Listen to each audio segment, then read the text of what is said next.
Hi, I'm Wendy Zuckerman, and you're listening to Science Versus. Today on the show, we are pitting facts against fluids as we dive into the gushing waters of squirting. Yes, we're finally doing Science Versus Squirting. And to help us on this journey is comedian Annie Letterman. Hey, Annie. Hello. I'm juicy and ready to go. Oh, this is excellent. So Annie, when we asked you, do you want to come on the show to help us talk about the science of squirting, you could not have answered yes fast enough. What is your fascination with squirting? I am fascinated too. Well, I squirted for the first time a couple of years ago, and I thought, I was 39. I just never thought it would happen for me. I feel like it's kind of it's an inspirational tale, and I was just really surprised because I've had people in my past try, and then my fiance, I wasn't trying, and then the levees broke. Wow. But then now when I bring it up, people go, it's pee. And then I go, I really don't want it to be pee. I fear it's pee. I don't want it to be pee. So you've already kind of picked the big question of the episode. Is it pee? Is it not? Yeah. But so we're going to start this squirting journey in Brooklyn, New York, of course. And we wanted to start by checking out this very special show. So we sent producer Emily Foreman along. Hello, everybody. What do I really know about it? I know there's going to be choreography. I know there's going to be games. I know there's going to be a lot of fluids. Maybe I shouldn't have worn open-toe shoes. Welcome, come to Cirque du Squirt! So the show we are at is called Cirque du Squirt. Love it. And it's happening, I want you to picture sort of this cute little nightclub in Brooklyn, and Emily is about to witness a bunch of quirky performances, including a vibrator race. The vibrator races. So what you do is you come and you choose your fighter. I feel like any vibrator you can imagine was represented. Like just big veiny penis, like really realistic end, to like Sex and the City rabbit, to, just something a little more demure. You pick your contender, you turn it on, and you choose your setting. All right, so once the vibrator races were done, the real reason that everyone was gathered at Cirque du Squirt tonight was to obviously see the squirting. And tonight, we're not just going to see anyone squirt, but we're going to see the legend of liquid, the empress of emissions, the sorceress of squirt, Lola Jean. So Lola Jean holds the world record for squirting, which means that using nothing but her own fingers, she has squirted out 1.35 litres of fluid. Wow. Which is about the same as 2 bottles of wine. Amazing. So Lola gets on stage with 2 other people. They're dressed in early 2000s boy band garb. They're lip-syncing to this song, Liquid Dreams. And then it's about to be the main event. I asked Emily, who's there sitting in that crowd, to explain exactly what happened. And she said, there's this tarp on the ground. The performers are standing over it. And then whipped the pants off and then did a quick like jerk off. They're inside fingering themselves. They were finger banging themselves, it sounds like. Finger banging. Yes. They were finger banging themselves. And at the big moment where it was like, da-da-da, liquid dreams. And then all of a sudden, all this liquid pours out and just like splashes on stage. Wow. And so how did the liquid come out? Was it like a fountain, or was it like a dribble down? No, it was like if you just like dumped out a huge bucket of water. Or it's like if you're like the sort of cartoon version of your water breaking. Like all of this liquid just splashing out intensely and a lot like hard. And it really does make you question, what is that fluid? Is this pee? Is this something else. And so as part of our research for this episode, we did this big informal survey of our listeners. Almost 16,000 people responded. Annie, do you want to guess what percentage of folks with vaginas in our survey said that they had ever squirted? 30? 45%. Okay. And that's basically what other research has found. And so in our survey, we also asked these squirters, what do you think it is? Around 60% thought that it was either pee or pee with something else in it.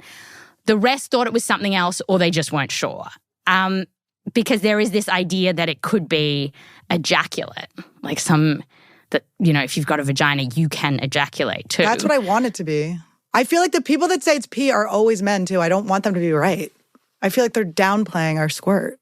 Well, the thing is, despite the pee propaganda, when we talked to Emily about what she thought this liquid was that was coming out, here's what she said. It was clear and crystal and kind of beautiful. The way the light was shining through it, I feel like I have no questions in my mind that was pure squirt. And we spoke to Lola Jean, actually, the squirter on stage, and she told us that when it happens, it doesn't feel like when you're peeing. Mm-hmm. It feels different when I pee and it feels different when I squirt. Like the process of it feels entirely different. But also like I have squirted my life savings out of my body and still had full pees afterwards. So I'm like, there's no way I'm going to have, after I set that record, I peed so much. And then I was like, there's no way if this was pee that I've had this much more in the tank. I feel the same way because it's not... Pee it's yellow. It smells like pee. Like, it's a distinct thing. It just seems like it's a different consistency than pee. And you're not the only one to say this. There was a study that interviewed 28 squirters, many of whom had smelt their squirt, even tasted it. And they also swore that it was something different. Mm-hmm. So today on the show, we are going to get to the bottom of what is this fluid flying out of us, pee, ejaculate, something else. Plus, we're going to look at what's going on in our body when this happens. And if you are curious to bring some squirting into your life, Lola Jean's going to give us some tips. So exciting. I'm so happy for everyone. And you know what? For those listening, I know this isn't you, Annie, but some might feel that this is some, kinky little story about this strange sex phenomenon. But actually, the story of squirting goes so deep. It goes into the history of female ejaculation, which we're going back hundreds of years, right up to groundbreaking science published just last year. We are going to finger bang our way through the research until the floodgates open and we understand everything there is to know about squirting. Love it. You ready to go? Oh, I feel so lucky. When it comes to squirting, there is a lot of... finger banging. Yes. But then there's science. Science versus squirting is coming up. Welcome back. Today, we are all about the science of squirt. We're here with comedian Annie Lederman. Hello. Hi. All right. So to find out more about what's going on with the science of squirting, we called up friend of the show, Professor Caroline Pukall, who's a sexual health researcher at Queen's University in Canada. And like us, she is amazed by squirting. I don't know. It's like, I think it's a superpower. Seriously. Like, it is magical. It's super magical to me and so mysterious that this amount of fluid can come from a body. It's just incredible. So these days, the idea that someone with a vagina can ejaculate is maybe a little controversial. But actually, centuries ago, things were quite different. So philosophers and scientists of medieval China, India, and Europe were like, duh, of course a woman can ejaculate. Caroline said that it wasn't controversial at all. It was not. They called it sperm. They called vaginal secretions sperm. And there are quotes like, she emitted abundant sperm. Did you know this? I didn't, but I also love that she said abundant. You like the word abundant? Well, just like, like my pussy's like manifesting or something. I like it. It's abundance. Yes. There's this book on the history of female ejaculation called Juice that came out recently, and it has these amazing quotes from ancient texts about this idea. And so here's one I wanted to read you. It was our personal favorite on the show. It's from a medieval Chinese sex book, and it says, quote, "When the woman's red ball grows, it is said to move swiftly and spray.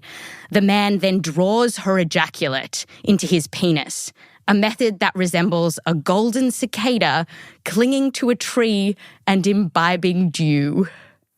Beautiful. That's gorgeous. The red ball, too. I like that red ball. Right? It's very Pokemon. Isn't there a Squirtle? There's a Squirtle in Pokemon. They'll never look at my clip the same way again. Thank you. A red ball. And getting a woman to produce all of this liquid was considered super important back then, because all the way up until around the 1500s, a lot of people thought that both women and men had sperm or seed inside their sexy wet stuff. And so basically, if you wanted to have a baby, both a man and a woman had to ejaculate.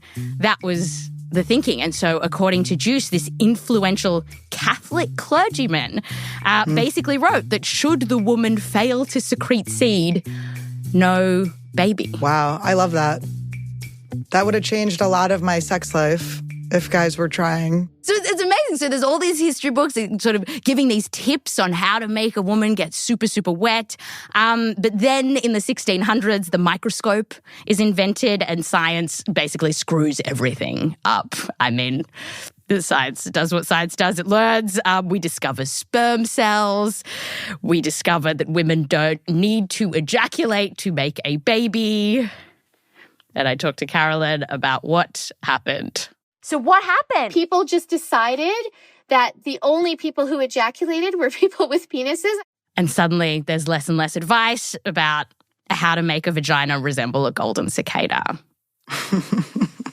And so I think, to me, what this point really shows is how politicized and moralized the idea of female ejaculate is, because these scientists of their day were observing great fluids coming from a vagina and spraying, and then all of a sudden that function isn't necessary for procreation. Right, and pleasure with it, and then all of a sudden that's not necessary.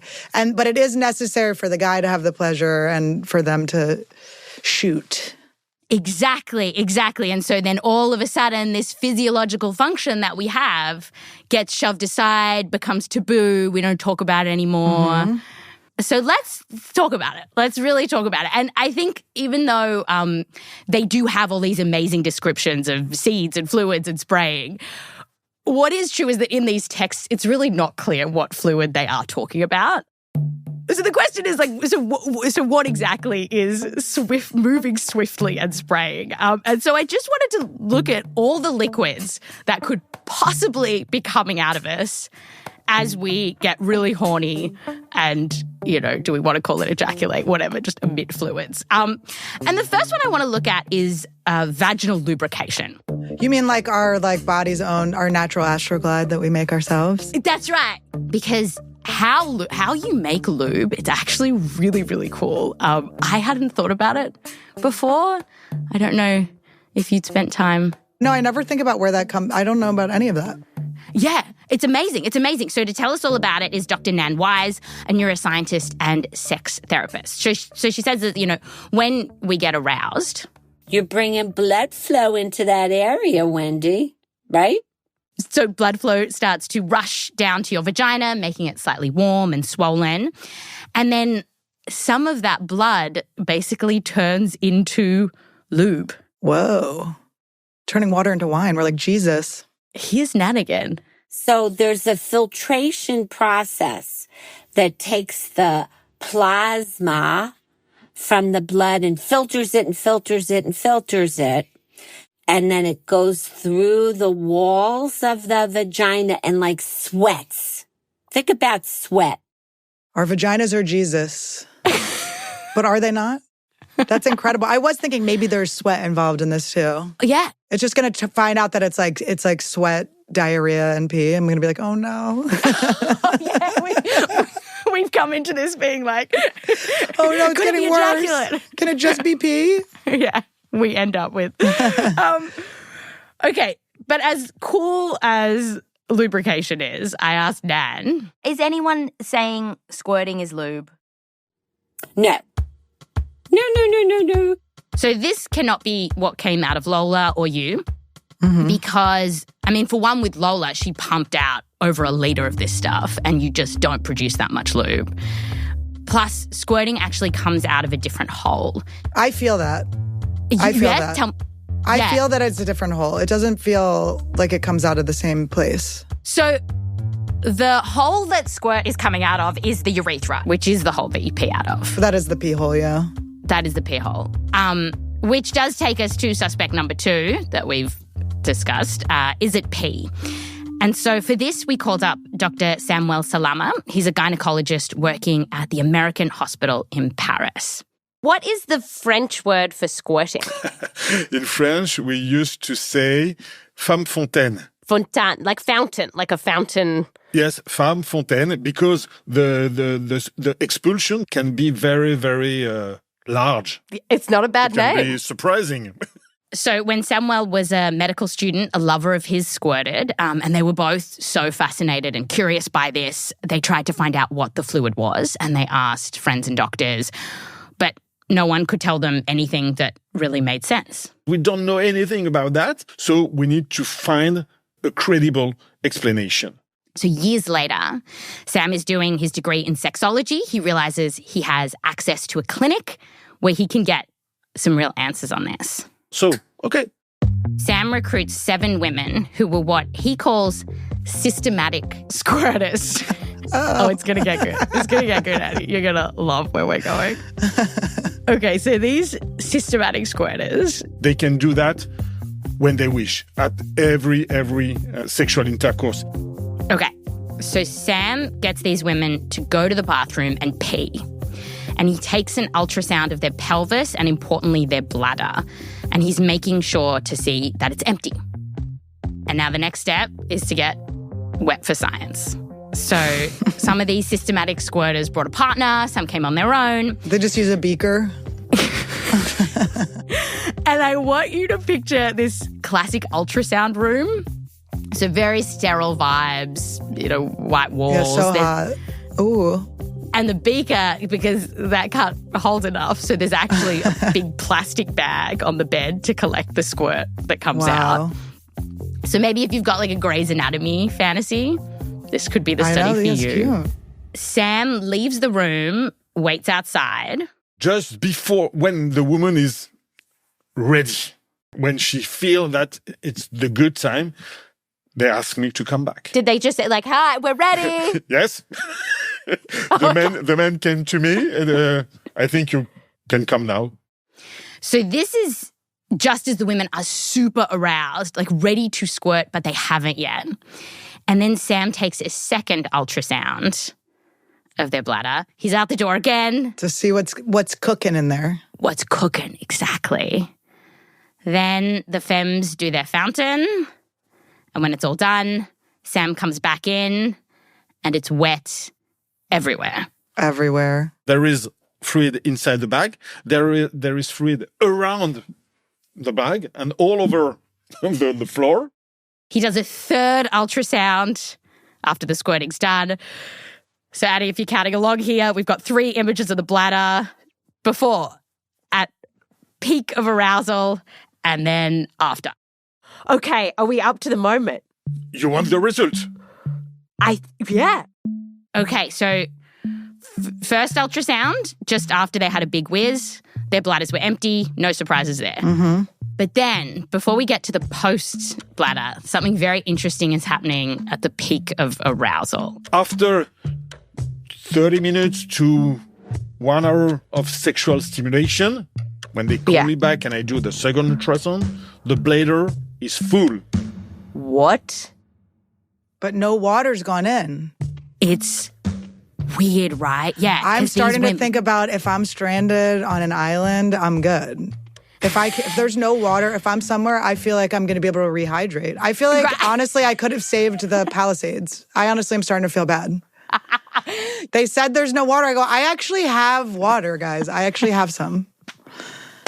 I can create this. This is incredible. Yeah, I don't know. This is cool. So he could see that, like, you know, just in those, whatever, half an hour, the bladder was filling up again. And he's not the only study to show this. So another study that got a straight couple to have sex in an MRI, we should just imagine, what people do for science. But they also found that during arousal, their bladders filled up again. Now, do the guys' bladders fill up?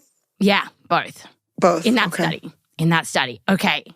But then we got to get what happened after they squirted, right? What was happening to their bladders? This was your big question. This is the big question, right? This is it. And just after squirting, the bladder is totally empty. And so it's pee. Is it pee? Sure. There is only pee in the bladder. And this is pee. Oh, no. How do you feel? I still think there's something in there. Sam also analyzed the squirt and found chemicals that you tend to find in urine, like urea, uric acid.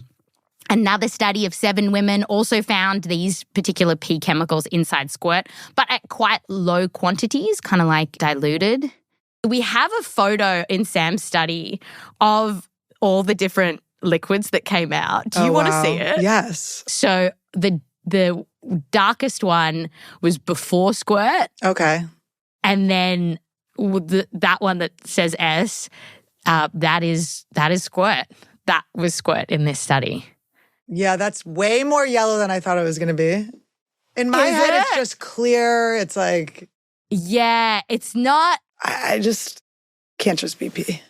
Well, Sam said that when the study came out, some folks sent him these angry emails because they were so upset at the suggestion that this was just pee. No, you're a liar. It's not possible.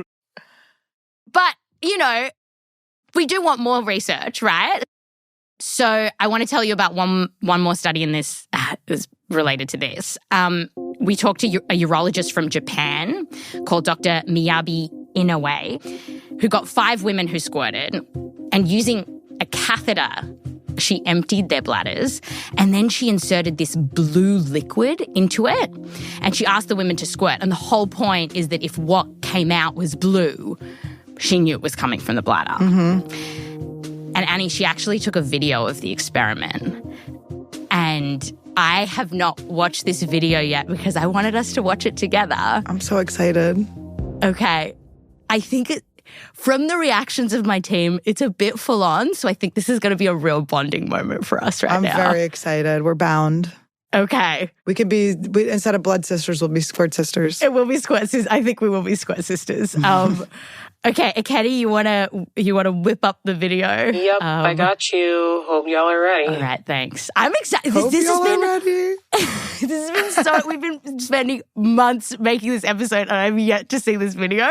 So, all right, is the liquid coming out of their bladder gonna be blue? Okay, so what are we looking at here? This is someone finger banging themselves. Yeah. There they are. They're going for it. Okay, that's very blue. Whoa! That's very blue. Oh, yeah. This is like the MaxiPad commercials where they use the blue to show you. Oh, yeah. Oh, yeah. Wow. Oh, that is 100% blue. Look at this. Yeah. Little Smurf hand in there. Papa Smurf. I mean, this is wild. I mean, it's science. You got to do it. And that was a blue. I think there's no question it's coming from the bladder. This fluid is coming. Yeah. At least partly. Okay. Yeah. So you had said, I think there's something else there, right? Tell me more. I feel like it has to be it's just not, it doesn't feel like pee to me. Yeah. Something else has to be going on. I think so. And Annie, something else is going on. Ding, ding, ding, ding. After the break, we're going to look at this incredibly mysterious and misunderstood part of the body that some seem to say can transform this pee into a brand new sexy substance. Ooh, I love it. So if you're into the Powerpuff Girls, Chemical X is coming up after the break. I'm erect. I'm aroused.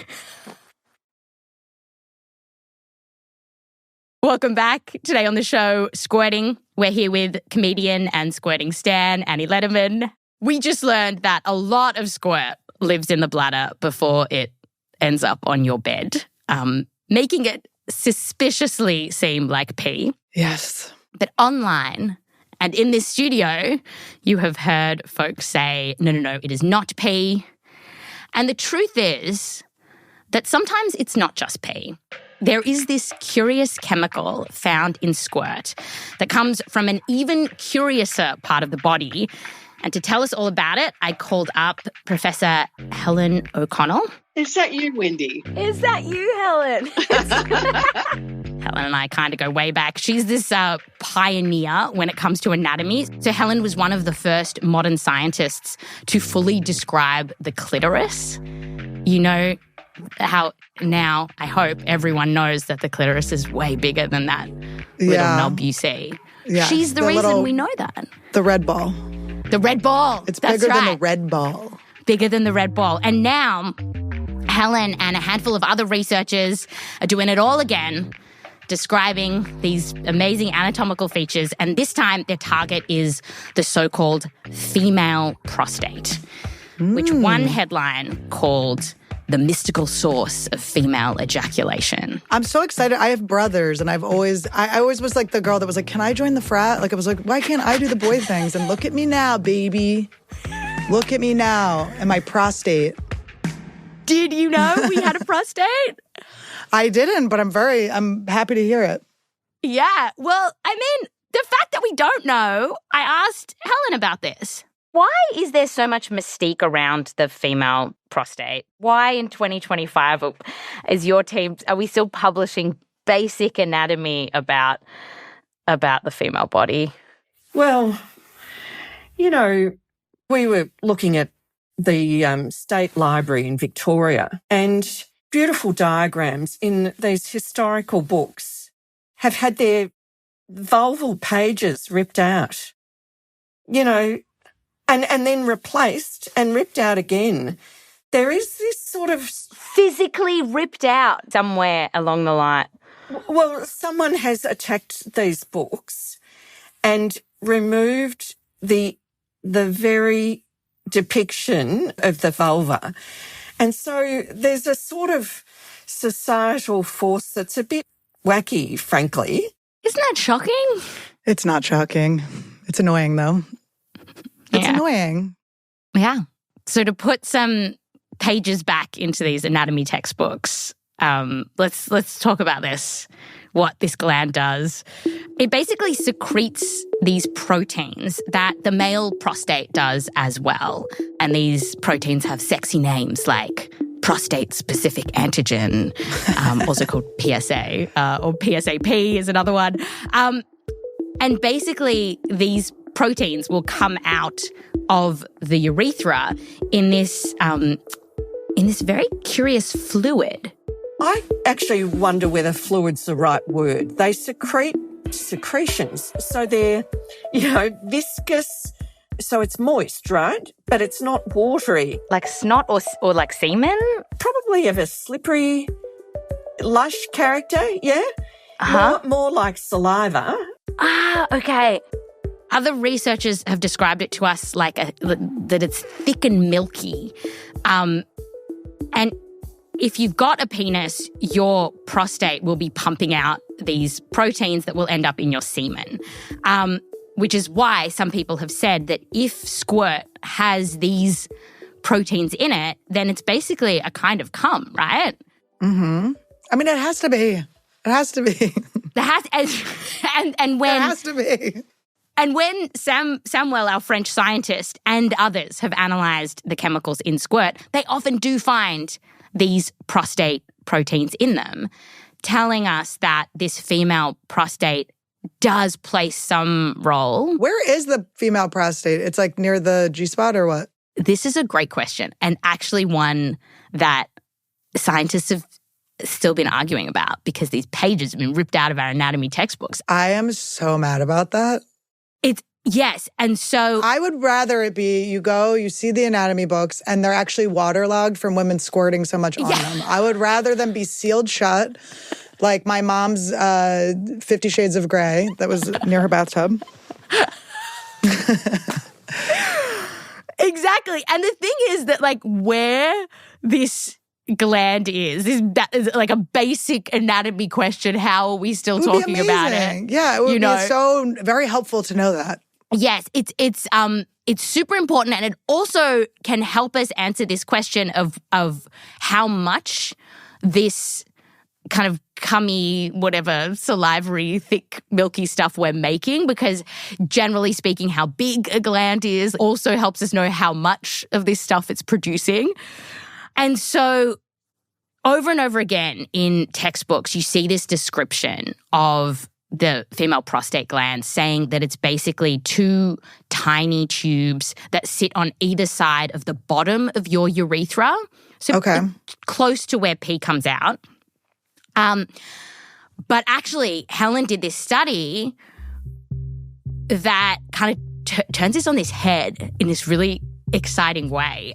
So she got tissue samples from the urethra of 7 women who had just died.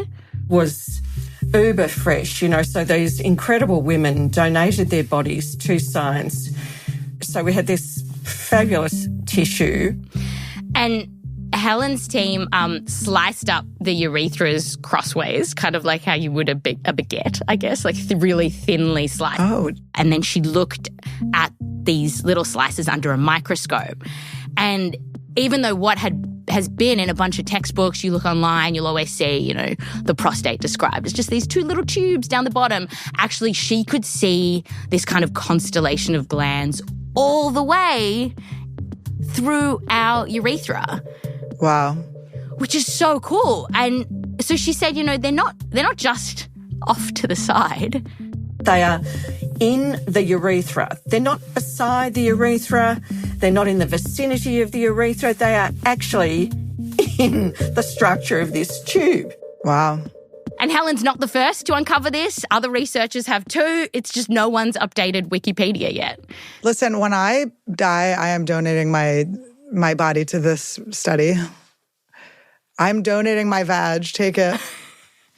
I love Helen. I like how she describes things. She's like, this beautiful tissue. It's lush. It's, everything she says is so poetic. She loves anatomy. And I think she loves like bringing this out into the light. And okay, but the thing is that even though this gland is way cooler and more complicated than we give it credit for, it is still really small. So the glands themselves, how big are they? Like a grain of rice? Probably smaller than that. So they're microscopic. You can't see them with the naked eye. Right. So even if you squished all the spider-webby constellations together, it'd be really small. And how much liquid do they produce, all in all? It's probably more like several mils. Perhaps a teaspoon we're talking. And what is cool, though, is that in some cases that ejaculate can actually come out of your urethra on its own. And so this is what scientists now call female ejaculate. When just what's coming out of the female prostate comes out of your urethra. But yeah, it's different from, it's like a totally different process because it's not this huge gush. So then when it comes to this question of, okay, so are we ejaculating? Is squirt a mixture of pee and ejaculate? It is sometimes, but it's not always. So in Sam's study, he found the sexy proteins in 5 of the 7 squirt samples, meaning 2 were just pee. Miyabi's study out of Japan found it in 4 of 5 squirters, which tells you that even though this female prostate is super cool, still what is coming out of us during squirt is mostly pee. This is disgusting. I'm horrified. Well, no, I'm okay with it. I'm okay with it. Research shows that that those who think it's pee are more likely to be embarrassed about squirting as opposed to thinking it's a positive experience. But, Helen says, screw that. But if release at orgasm and that's urine with these markers makes you feel fantastic, knock yourself out. I mean, people are really enjoying this experience. Why should we say it's anything other than valid? On one level, it's all just diluted blood on one very basic level, isn't it? Right? Lube is diluted blood. Pee on one level is diluted blood. Listen, they are ejaculating all over our bodies. Why would we not be allowed to pee on that? I mean, I've had my eyes sealed shut. Why would I not be allowed to pee all over you? That as well. Now I'm going to be more angled at it. Like when I'm mad at him, I'm going to be like, all right. Get it in the eye. Exactly. Miyabi, our Japanese urologist, said that if you're worried about pee being dirty, there's actually more bacteria in your mouth or your vagina. But it does raise the question of if this is mostly pee, and it is, why doesn't it feel like peeing? When we asked academics about this, they said one reason could be the context is so different. I mean, you're not, when with peeing, you're scrolling through Instagram on the toilet. In this case, you're doing something sexy. Context plays a huge role in how things feel in our body. But it's also possible that the actual physiological process of how the liquid gets out of your body, even though it is in the bladder and it's coming out of the urethra, that what triggers that whole process is different to peeing, which would be super interesting. We need to learn more. We must, right? But do not wait for my body to be donated. Please. Get onto this in my lifetime, I want to know. Yes. We know peeing is voluntary. You can hold it in. Your prefrontal cortex is like, hold it in, let it out. Yes. Squirting for a lot of folks is involuntary. It just happens at this moment of arousal. It is very surprising. It's really shocking. Yeah. Also, in Miyabi's, in that Japanese study, lest we forget, with the blue liquid. Oh, I'll never forget that. Mm-hmm. For 4 out of the 5 women, the squirt, Miyabi said that the squirt didn't shoot out like pee can, where it could be quite forceful, like, but she said it sort of dripped out, suggesting to her that maybe the muscles around the bladder weren't actually squishing in the same way, because that's why pee shoots out. You have these muscles that contract around the bladder. Mm-hmm. And you said it doesn't feel like pee. So it just doesn't feel like pee. Yeah, and that really could be that the processes are so different. But Caroline Pukall says we're still learning the magical symphony that leads us to squirting. But given how smooshed together the urethra, the vagina, and the clitoris are, it wouldn't be a surprise to her if squirting is triggered in some way that is different to peeing. Here's what she said. Everything is connected. So when you're stimulating a vagina internally, you're also stimulating the urethra indirectly through the walls. Depending how deep the thrusting is, you're stimulating the uterus. It really is like a whole pelvic response. There's so many processes happening. And this arousal response doesn't decide to just be like, okay, vagina, we're going to have you release just vaginal stuff. Does that make you feel better about the fact it's mostly pee? I mean, ideally, we would be debunking it and saying it's not pee, but I would never send a letter to France yelling at a scientist. I accept science. No, but I do, I'm telling you, the little bit of protein, that little ejaculate is enough for me. It's enough. Well, enough. It's enough. That is not bull pee. Yeah, it's transforming it. It did transform it into a sexy new substance. Yes. Now, once we realized that there was all this mystery into exactly how we squirt, it did make us on the team wonder, could a penis squirt too? And it turns out, yeah, maybe. We talked to Caroline about this as well.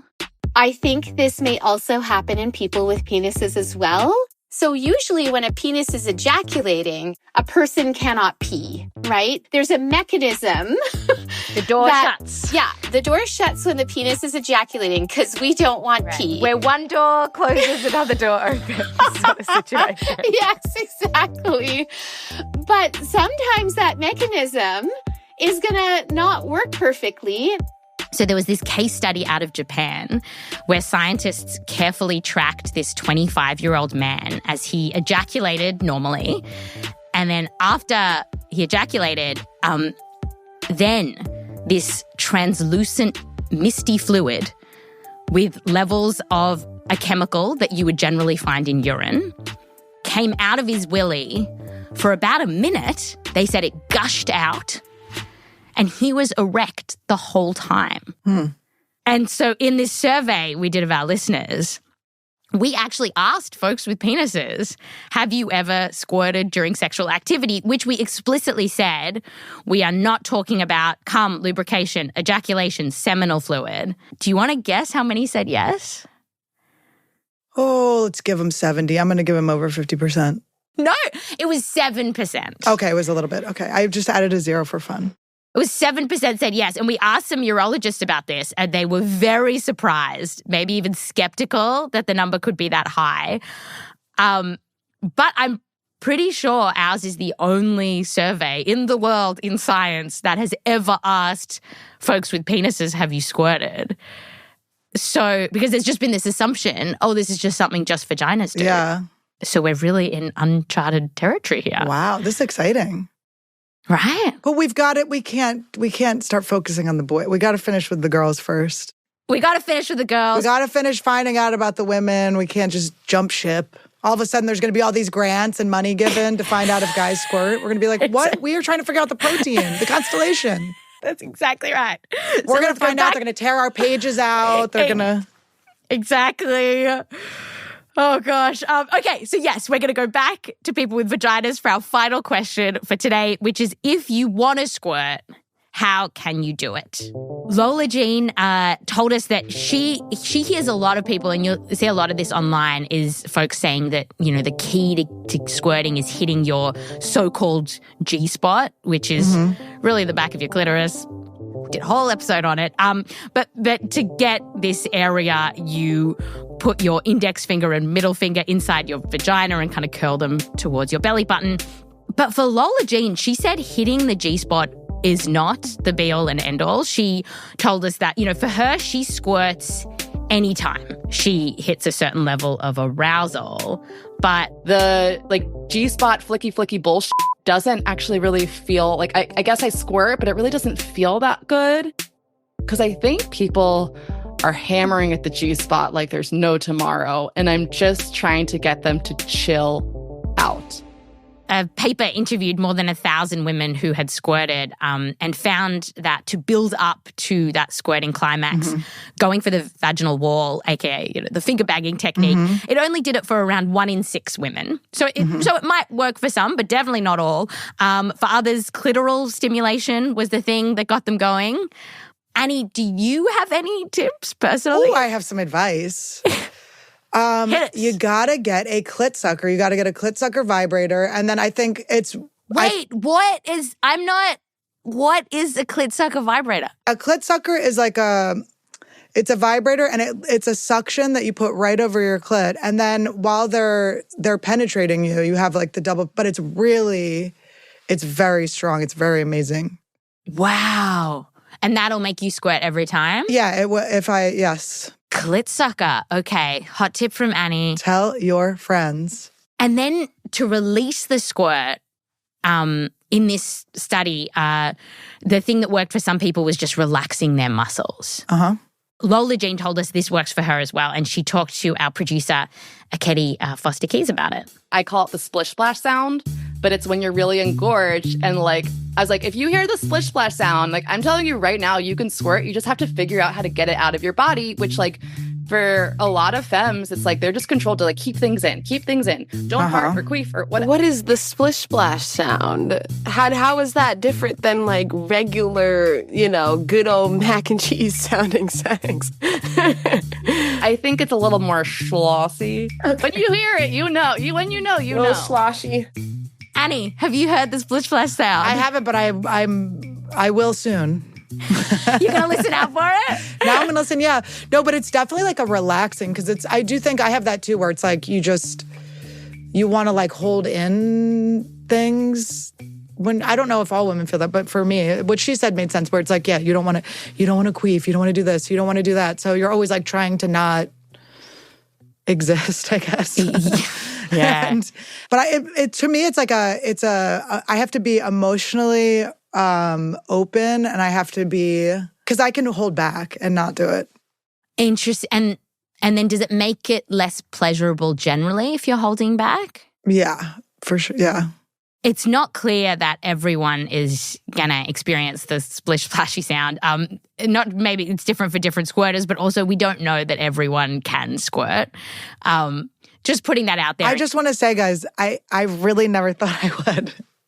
I never thought I would, and I did. So even though it might not be for you, maybe it is. And also, this goes without saying, but we're going to say it anyway, is that now that squirting is kind of this sexy, porny thing, that people have been pushing their lovers to squirt in this way that makes them quite uncomfortable. So Lola told us about this. I've had a lot of people who want to make me squirt, and sometimes they hurt me because they're so hell-bent on getting to that end result.